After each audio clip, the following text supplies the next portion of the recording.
Continuamos en Sanidad Interior y estamos viendo que en nuestra vida pueden haber puntos débiles, pueden haber puertas abiertas.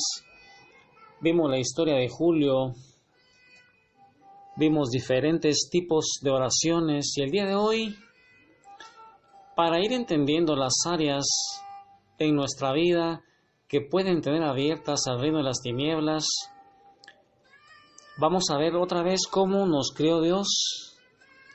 En las últimas predicaciones vimos que San Pablo, él oraba para que los tesalonicenses fueran guardados sin mancha en su cuerpo, en su alma y en su espíritu, y ello da lugar a pensar que cualquiera de esas partes puede ser atacada por el enemigo. ¿Recuerdas, hermano, de 1 Tesalonicenses 5, 23 y 24, en donde San Pablo dice que oraba para que nosotros nos guardáramos irreprensibles, inmaculados, sin mancha, en el cuerpo, en el alma y en el espíritu, hasta la venida de nuestro Señor? Y eso nos da a nosotros lugar a pensar que cualquiera de esas partes puede ser atacada por el enemigo. San Pablo, yo quiero, hermano, que saques tu palabra en Efesios 4, 26, 27. Y la palabra del Señor dice así: airaos, pero no pequéis, no se ponga el sol sobre vuestro enojo, ni deis lugar al diablo. Palabra de Dios. Mira, hermano, qué textazo de San Pablo. Efesios 4:26, un texto de sanidad interior. Airaos, pero no pequéis. O sea que nos podemos enojar, y nos aconseja que no se ponga el sol sobre nuestro enojo, porque si no, le vamos a dar lugar al enemigo. Cuando nosotros, hermanos, retenemos el perdón, cuando nos enojamos y no perdonamos esas ofensas, se va creando en nosotros un ciclo emocional que va desde la ofensa, enojo, ira, odio, rencor, resentimiento, gritería, maledicencia, amargura. Va creciendo el nivel y con ello le damos lugar al enemigo para que ya no solamente sea algo emocional, sino que ya sean demonios que después tenemos que ir expulsando. Según este texto, entonces la ira retenida le da lugar al diablo, y con ella también le da lugar a diferentes emociones, tales como el enojo, la rabia, el resentimiento, la amargura y muchas otras que sí son retenidas. Le van a dar lugar a Satanás y a sus demonios, y nos van a abrir a nosotros a la opresión, a la obsesión, y en casos severos nos pueden llevar también a la posesión diabólica, porque estas emociones son como puertas abiertas o puntos débiles para que el reino de las tinieblas nos lance ataques directos, o incluso que el enemigo llegue a controlar las áreas de nuestra vida que hemos expuesto a su acción. Y es que antes que Jesús saliera del aposento alto para ir allá a Getsemaní, le dijo a sus discípulos: viene el príncipe de este mundo y él nada tiene en mí. Y es que verdaderamente no hubo nada en la vida de Jesús que le diera lugar al príncipe de este mundo. Y Jesús no tuvo puntos débiles, no tuvo puertas abiertas de donde el enemigo pudiera agarrarse para meterse en la vida de él.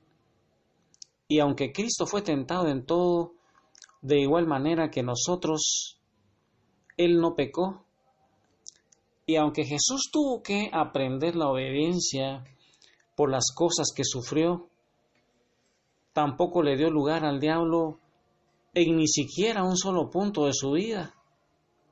Pero, hermano, todos nosotros tenemos puntos débiles, tenemos puertas abiertas al reino de las tinieblas.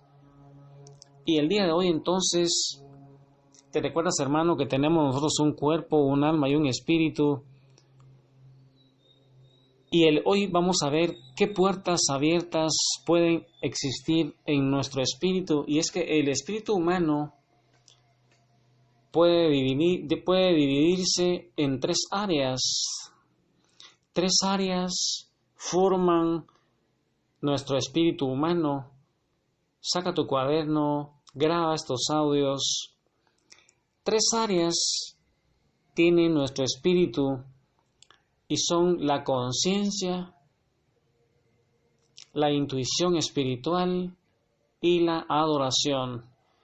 ¿Cuáles son las tres áreas que van a conformar el espíritu humano entonces, hermano? ¿Cuáles son las tres áreas?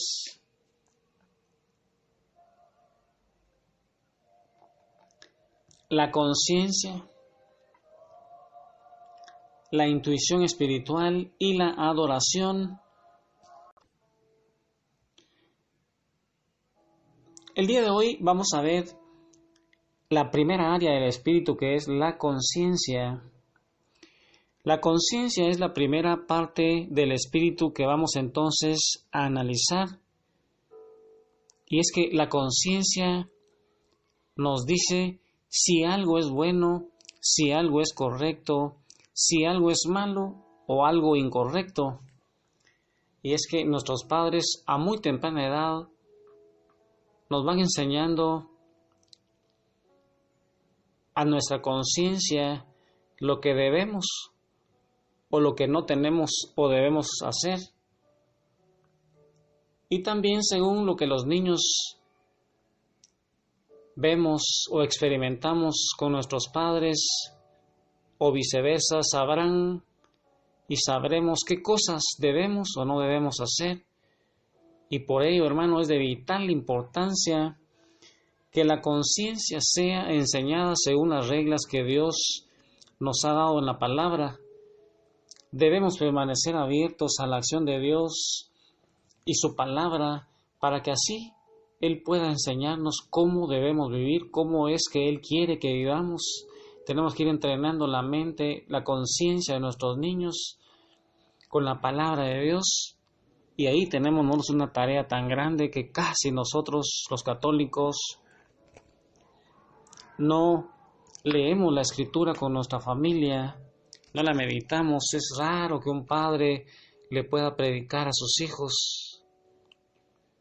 Ahí tenemos una tarea tan grande, un reto, porque la iglesia doméstica es nuestra familia.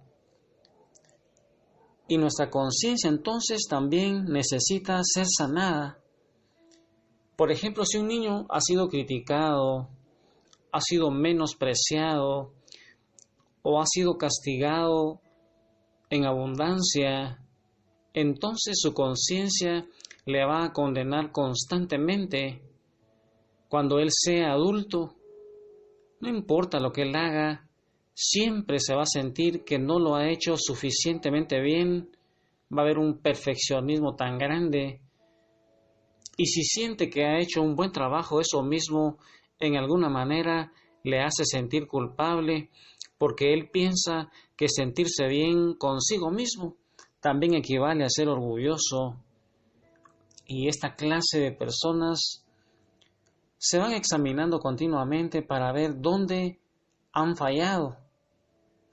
Son personas exigentes, personas que se exigen más y más en su perfección en la medida en que se acercan a su meta, así que cuando ya se van a acercar, ellos se van exigiendo cada vez más, así que nunca pueden alcanzarla y por eso viven continuamente bajo la condenación de su conciencia. Recuerda, hermano, que en nuestra conciencia puede haber condenación o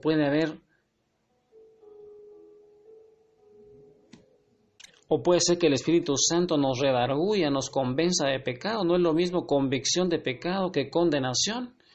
El enemigo va a encontrar una puerta abierta, un punto débil en la conciencia cuando nosotros somos demasiado perfeccionistas, y esta clase de personas se van examinando continuamente para ver dónde fallan y se van exigiendo cada día más y constantemente entonces viven bajo la condenación de su conciencia.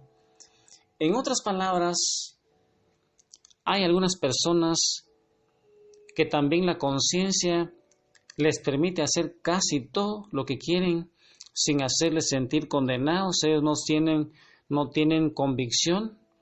Ellos generalmente es porque ha ocurrido, porque tal vez su conciencia nunca fue enseñada a que algo estaba mal hecho, o se ha vuelto inactiva porque su voz no fue escuchada. Cuando los niños no son escuchados, cuando la conciencia está paralizada, cuando nunca se les enseñó, nunca se les dio buen ejemplo, nunca se les dijo que estaba bien o mal, eso también puede causar problemas. Tal vez al niño se le ha enseñado a mentir bajo ciertas circunstancias, o ese niño fue aprendiendo que la única manera que él tenía para escapar de un castigo injusto, un regaño o ser menospreciado era que él dijera cualquier cosa que la otra persona quería oír, ya fuera o no fuera verdad. Y entonces, cuando este niño llega a la etapa adulta, su conciencia le va a permitir mentir sin sentirse condenado, o aún más, reconociendo que es una mentira. Es por eso que existen personas que pueden cometer grandes atrocidades sin sentir el más mínimo remordimiento. Y eso, hermano, es lo que vamos a seguir predicando, de que en el área de nuestra conciencia pueden existir puntos débiles, puertas abiertas, en donde el enemigo nos va a obsesionar, nos va a oprimir o nos puede poseer. Que el Señor te bendiga, hermano, y a encontrar si hay algún punto débil en tu conciencia.